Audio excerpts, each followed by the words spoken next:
Hi everyone, TNPSC எக்ஸாமில் கேட்கப்பட்ட ஒரு பகடை கணக்கு பார்ப்போம். ஸோ ரீசனிங் செக்ஷனில் பகடையிலேருந்து கட்டாயமாக கேள்வி வரும். ஸோ பகடையில் நிறைய விதிகள் இருக்குது. ஸோ இந்த ஷார்ட்ஸ் மூலமாக ஒரு முக்கியமான விதியை கற்றுக்கலாம். இங்கே பாருங்கள், 2 டைஸ் கொடுத்துருக்காங்க. அதாவது ஒரு டைஸோட 2 பொசிஷன் கொடுத்துருக்காங்க. சரியா?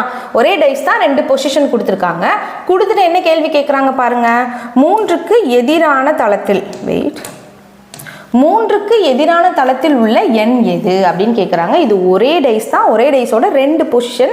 இதில் 3க்கு ஆப்போசிட்டில் என்ன நம்பர் வரும், அந்த தளத்தில் என்ன நம்பர் வரும் அப்படின்னு கேட்குறாங்க. ரொம்ப ஈஸியாக அந்த கண்டிஷனில் நம்ம பண்ணிட முடியும். ஸோ முக்கியமான விதி இது. என்ன பண்ணுங்கன்னா, இந்த 2 பொசிஷனில் இங்கே பாருங்களேன், 2 இருக்குது 5 இருக்குது. இந்த பொசிஷனில் இங்கேயும் பாருங்கள் 2 இருக்குது 5 இருக்கா அப்படின்னா இந்த 2ம் நீங்கள் அடிச்சிருங்க. சரியா? இப்படி அடிச்சுட்டா ரிமைனிங் நம்பர்ஸ் இருக்குது பாருங்களேன். ரிமைனிங் நம்பர்ஸ் எல்லாமே எப்படி இருக்கும்? எதிரான தளத்தில் இருக்கும். இப்போ இந்த கொஷினுக்கு ஆன்சர் 3க்கு எதிரான தளத்தில் என்ன இருக்கும் அப்படின்னா 4. இந்த பொசிஷன் படி 2 பொசிஷன் கொடுத்துருக்காங்க. அதில் 2 நம்பர் ஒரே மாதிரி வருது அப்படின்னா அது 2ஐயும் விட்டுருங்க, 2ஐயும் அடிச்சிருங்க. 2 5 இங்கேயும் 2 5 அடிச்சுட்டு மீத இருக்க எண்கள் எதிரான தளத்தில் இருக்குன்னு அர்த்தம்.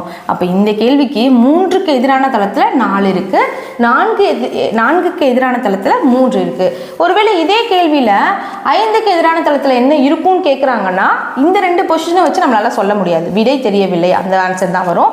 பட் இந்த கொஷினில் 3க்கு எதிரான எண் கேட்டாலும் சரி, 4க்கு எதிரான எண் கேட்டாலும் சரி நம்மளால சொல்ல முடியும். 3க்கு எதிரான எண் 4, 4க்கு எதிரான எண் 3. மற்ற 2ஐயும் நீங்கள் அடிச்சிடலாம். ஸோ இது ஒரு முக்கியமான விதி. இந்த கொஷினுக்கான ஆன்சர் 4. இப்போ இந்த கொஷின் உங்களுக்கான ஒர்க் அவுட் சம். அதே மாதிரி ஒரு பகடையோட 2 பொசிஷன் கொடுத்துருக்கேன். என்ன சொல்லியிருக்காங்க? 5க்கு எதிரான தளத்தில் உள்ள எண் யாது? இந்த 5க்கு ஆப்போசிட்டில் என்ன நம்பர் இருக்குன்னு கேட்குறாங்க. இதுக்கான ஆன்சர் என்ன வரும்ன்றதை கமெண்ட் செக்ஷனில் போஸ்ட் பண்ணுங்கள்.